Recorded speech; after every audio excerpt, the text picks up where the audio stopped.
So first of all, I would like to thank the Bombay Chamber of Commerce for really inviting me for this very important topic, and it's been a very fruitful discussion in the morning. Um, the purpose of my presentation is going to be I'm going to present 4 case studies. I've obviously not given the exact numbers, and the names have been blanked out for confidentiality reasons. But the important thing is to really showcase the kinds of frauds and kinds of cases which we have seen, and what penal action we've taken. Uh, Before I start, I would like to also say that the very foundation of securities regulation and fraud which is connected to it is basically founded on 3 or 4 major regulations. One is obviously the insider trading, second is the fraudulent and unfair trade practices related to securities markets, which is called as really the FUTP. Third is really the insider trading, and also each of the intermediary regulations have some portion which is connected, which ties in with these 2 principal pieces of regulation. So in terms of going forward, I have 4 case studies. One is pertaining to insider trading, front running, circular trading frauds. I'll be covering slightly on the new insider trading regulations, what it really entails, because I thought that would be kind of interesting. And the last is what we as an exchange fraternity with SEBI as a regulator have gone forward in terms of enhancing the oversight to kind of broad base the surveillance capabilities among the stockbrokers. So this is one case where there is a board meeting which happens on the 23rd of March, where there is supposedly a takeover which is being discussed in the board. And obviously one of the board members felt it's the right time to purchase company shares, so he's in possession of price sensitive unpublished information. There is immediately in the wife of the person, an trading account is open on the 25th of March. And obviously before the announcement, there is constantly buys which have occurred, so between 25th and 27th of March. And after the announcement on 29th of March, it's a sell. So it looks to be a very straightforward case, but in the millions and millions of trades which are occurring, to kind of sieve through this entire process is really a Herculean task. So what had happened was there's an announcement of a takeover by ABC of XYZ on 28th of March. There's a price volume spurt which has occurred in ABC Limited around the corporate announcement. Mrs. Y was observed as a net purchaser before the price sensitive information announcement, and a seller immediately after. The investigations revealed Mrs. Y purchased only on 25th March, so there's been no purchases prior to this date, and sold on 29th of March. So it's a fairly straightforward case, but we have seen a variety of other cases where there have been purchases which have not been followed by sales, or existing stock being sold in case if there is a bad news announcement. On further investigation, Mrs. Y was found to be related to one of the directors of ABC, and based on the information available in the client database and the directors database with the exchange, total profit made accounted for around 21 crores. The exchanges forwarded the investigation to the regulator for further action, and the regulator further investigates and interrogates Mrs. Y and her husband. So this is again showcasing the complementary role which the exchange surveillance and investigation play with the regulator, where we kind of do the preliminary amount of analysis and forward it to SEBI. Besides obviously forfeiting the profit, an additional penalty of 1.10 crores was imposed by the regulator. This was challenged in SAT, and obviously the tribunal upheld the action taken by the regulator. In terms of the next case on front running, so we have a large FII which is expected to place large buy orders in MM Limited, and this happens at around 11 o'clock, where there is a single buy order of 500,000 shares at 250 rupees. Mr. X places a single sell order of 500 shares at 300 rupees. And then there is a buy order by Mr. X prior to the large order coming in by the FI, and sell order as soon as it's going to come in. So he's making a good profit of 50 rupees. And in ABCL, FII places the buy order at 300 rupees. Mr. X's sell order got executed with the FI buy order on time priority basis. So this is again leading to information which was not available to the market, and this is where disclosure plays a great role in kind of removing fraud to a large extent. There is an alert for suspected front running, and volume variation and price variation in the scrip of MM Limited was observed. Large purchases by the institutional client. Significant profit by an entity on squared up transactions, and analysis of trades and orders by Mr. X vis-a-vis the trades and orders of the FII. Through the transaction, Mr. X earned a profit of around 2.5 crores. And in analyzing the trading of Mr. X vis-a-vis the FII, the number of such instances were observed where he had earned profit by front running the same FII in ABC. The exchanges forwarded the investigation report to the regulator for further action. This is an interesting analysis which was done where when the regulator did the examination of the telephonic records, that Mr. X was a connected entity to XYZ Brokers, who was the dealer for ABCL. On basis of further investigation and interrogation and the analysis of the call records, it was observed that both the dealers of XYZ and the front runner were connected to each other. Hence, SEBI has debarred both the entities from trading in the capital markets for 5 years. So clearly this shows that sometimes circumstantial evidence leads to these kind of alerts, which forwards them to the regulator, and therefore need of call records again is based on circumstantial evidence, that this kind of connects the two, and then the statements are recorded accordingly. The third case is on circular trading. There's a volume spurt in a scrip. Synchronized circular trading amongst trading members was observed.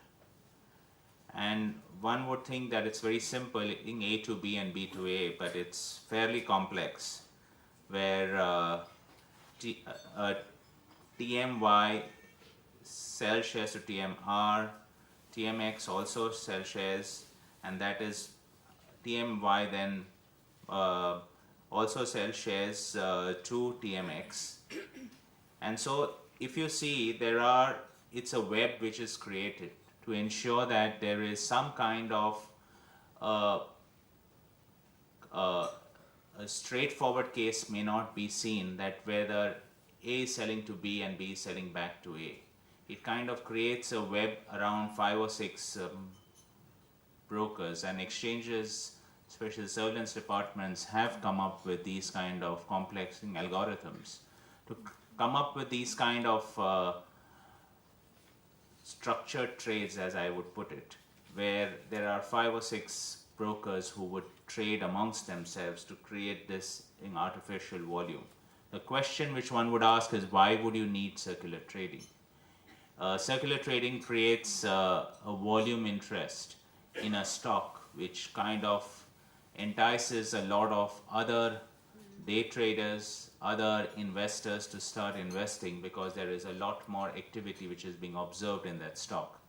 And that's where the circular traders help the manipulators in kind of getting the people enticed, or it's like the bait which is put in for the fish to get caught, for them to either move up the price or move down the price. On the investigation, there were some connection which was found between the clients and the company through the analysis of the know your client information available in the client database and the director's database with the exchange. And in LMN is a client of the client Mr. Ray is a director, and the client Mr. B is the son of Mr. A. Client Mr. C has the same office address as that of Mr. B, and exchanges forward this investigation to the regulator for further action. Now, what can be is interesting to note here is that manipulators have got smarter. It's not going to be that Mr. A directly will trade in that stock or will be pursuant to the circular trading which is occurring, but it's through the son, and there is another person who has the same address where they use these people to kind of do these kind of actions. And both client A, B, and C were debarred from trading the capital market with regulatory body for 3 years. Fraud. There's an event which occurred on 25th September, where the promoters holding, there is an interstate transfer which is happening between two promoters between 28% and 23%. So 3% of the share capital at rupees 300 per share was sold from Mr. B to Mr. A, who both are promoters of the same company. Now, really the rules state that an interstate transfer at shares between the promoters of would at that time had warranted the regulation that the acquisition should be within 3 years. So what happened was on 26 September, before the market hours, there is an announcement which comes that an open offer at rupees 400 per share to be announced by the promoters of ABC Limited. Obviously, there's going to be an impact on the price. The price started to go up significantly after the announcement went public. And in event 2 is on 26 September, there's a denial of an open offer by the same company to the exchanges. What's going to be the impact? The price fell. So on 27th September at 10:30 a.m., the company informs the exchange on receipt of an open offer by the regulatory body. The price starts going up.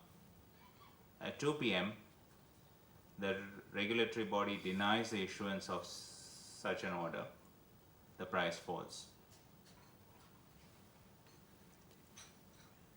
So obviously there are media reports followed by a denial by that of that media report, which has a huge impact on the price. So Mr. B, the promoter, sells when the when the media report is that the open offer is going to go on, and the public buys, and during this patch the price moved sharply and Mr. B was observed to be the net seller. The exchange forwards the investigation report to the regulatory body, and what has seen is when during the, this is a very interesting case where during the interrogation of the clients, it was found that the editor of a renowned news agency was involved in the fraud and had used his media connections for circulating the forged news in the dailies. On investigation, the cell records, it was further proved that all entities involved were in constant touch with each other within the specified time period. And this is an interesting nuance in terms of investigation technique, that the tower location of the mobiles confirmed that all the entities were present in the nearby location and were in constant touch with each other. So very strong circumstantial evidence to show this, that this has occurred. The promoter was debarred from the capital markets for 4 years and was accused in the charge of fraud. So really this leads on to what the new insider trading regulations really have put into play. And this is an important item that disclosure, timely disclosure is probably a neutralizer to a lot of the fraud which could occur, and that was one of the points that was raised in the earlier speeches, and I would like to spend some time out here on that. Is that finally, what are stock exchanges? They buy and sell trust. It's as vague as the question raised by you, that bitcoins is something which is vague, which is in somebody's imagination. If you really conceptually think about it, the prices or the buying and selling on stock exchanges is based on what? It's based on trust. So if the perception is that the exchange system, the price discovery is fair, the price discovery is in an objective, transparent manner, you're going to have more participation of people coming in and putting in their money out there. And that's going to help in the investment objective of the country, where more companies will be able to raise money from this company. So it's a win-win situation for this price discovery to be fair.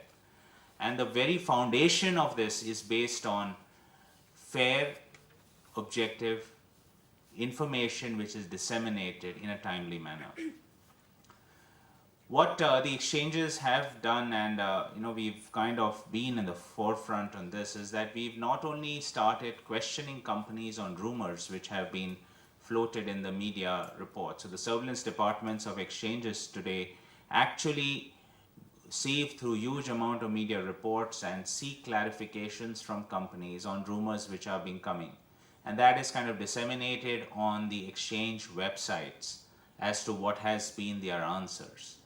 Secondly, on corporate announcements which are being put out by companies, there are a lot of probing questions which have been done, especially on clause 36, which is related to corporate announcements, on companies which give either inadequate disclosures, and that was one of the questions raised, that are we moving into a more descriptive or more suo moto disclosure of corporate announcements? And that's where the paradigm is shifting, is where a lot of companies are being forced to kind of reply on queries which are being raised by the exchanges. So the very foundation of this is that the information on the stock exchange website is really available to the entire world, and that is kind of being reiterated by the new amendments which have been made in the insider trading regulations.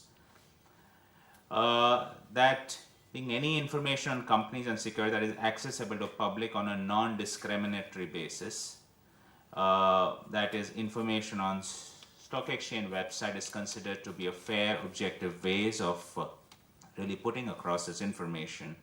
Selective information on regional papers or on social sites is not construed to be generally available information. And this is a very, very important principle which is getting laid down in the new amendment.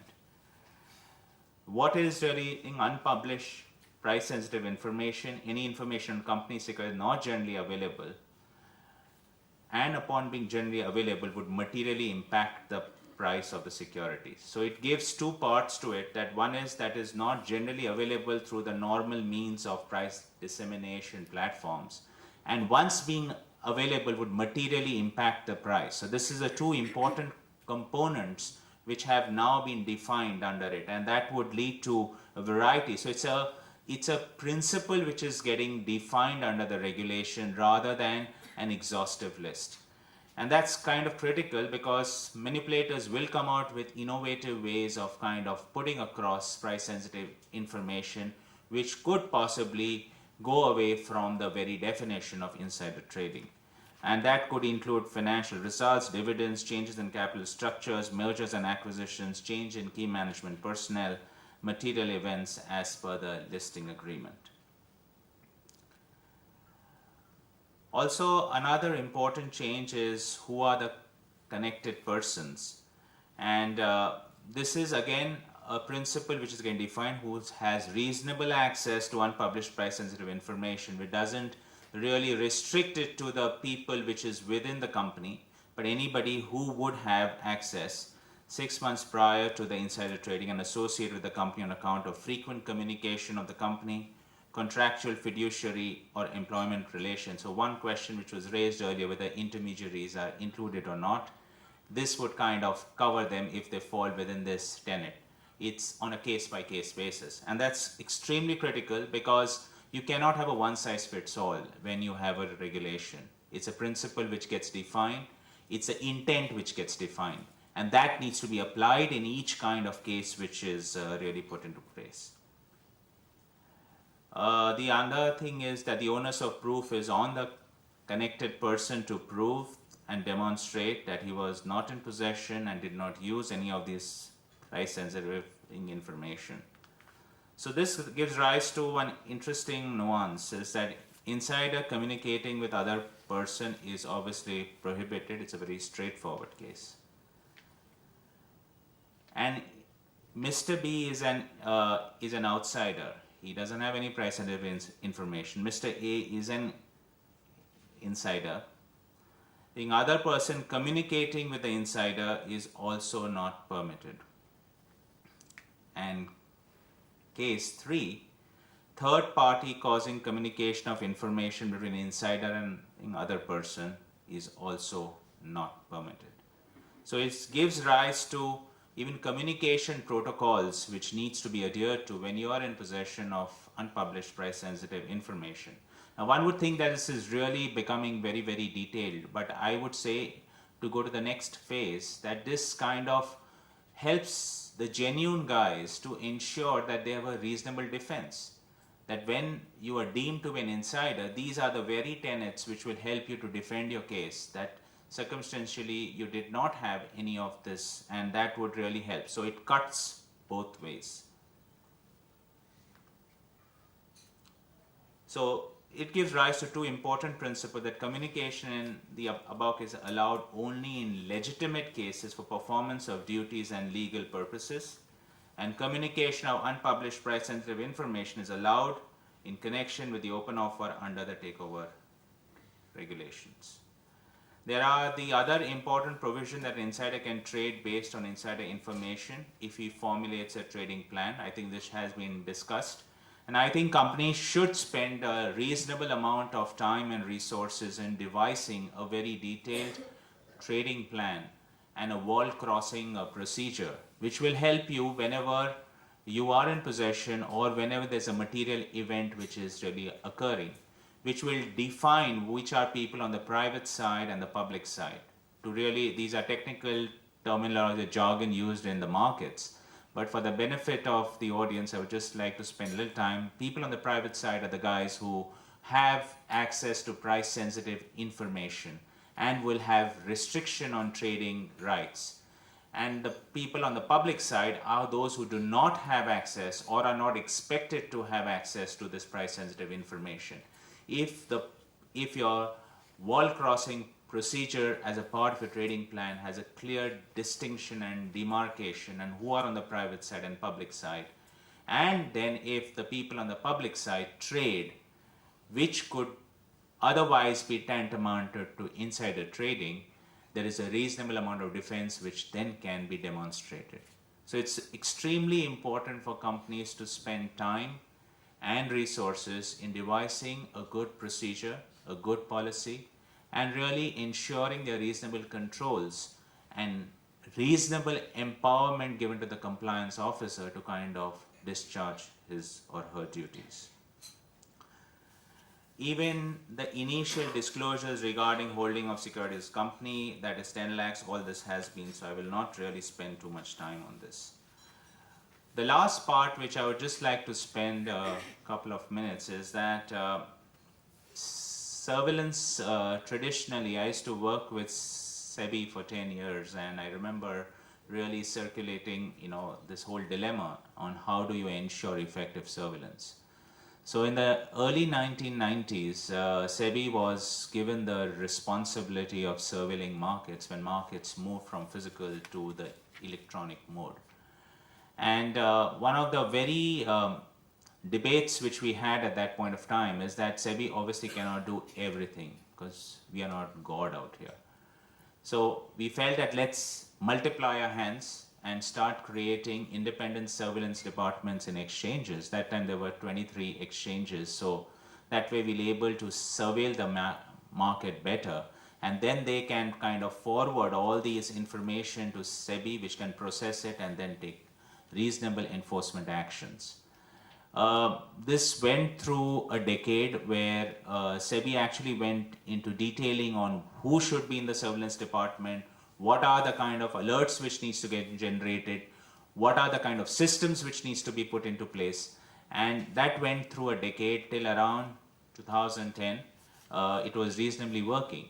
While we were deliberating, we came across an interesting item in the code of conduct for stockbrokers, where surveillance was put on to the brokers, that they are required to do reasonable amount of surveillance on the trades which they are executing. And that got us thinking that why not give the best class, the best kind of technology to the brokers at large, to help them kind of not only effectively surveil their own trades, but also risk manage if there is, for large brokers which have reasonable amount of large regional offices, if some person sitting in a godforsaken tier 3 town starts executing a trade, there's a regulatory risk which is imposed on such a broker. And that's where we felt that let's extend the paradigm of sophisticated surveillance systems to the brokers also, where trades and orders pertaining to them kind of get disseminated to them on a real-time basis, and they can start surveilling, including the lot of the news items which started coming in. So it's a very, very innovative way, as I would put it, in kind of expanding, and all the alerts which get generated, we've divided into two parts, is something called regulatory alerts, which SEBI has asked us that these are the ones which the brokers will have to report back on what action they've taken. And there are also the non-regulatory alerts. So there is other information which is being provided to brokers by the exchange on a real-time basis, which will help them to kind of effectively control their trading. So I'll not run through all of them, but there are these significant alerts which have been put into place, which are right from your price variations to volume variations to sudden spurts to suddenly the illiquid counters starting to see some activity or some dormant accounts starting to trade. These are the typical manners in which, and this is something which we will keep on improving as we learn from the experience. This is kind of the dashboard which goes, it's a real-time thing which is provided to all brokers free of charge by the Bombay Stock Exchange to really help them to kind of do it on a real-time basis. So that's what I had as part of my presentation. I'd be happy to answer any questions.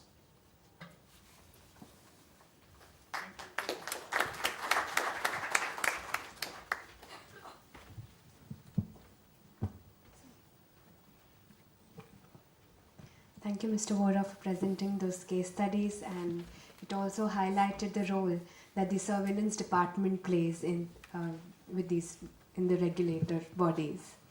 So maybe now we open the floor for discussion. You may pose your question to Mr. Vora.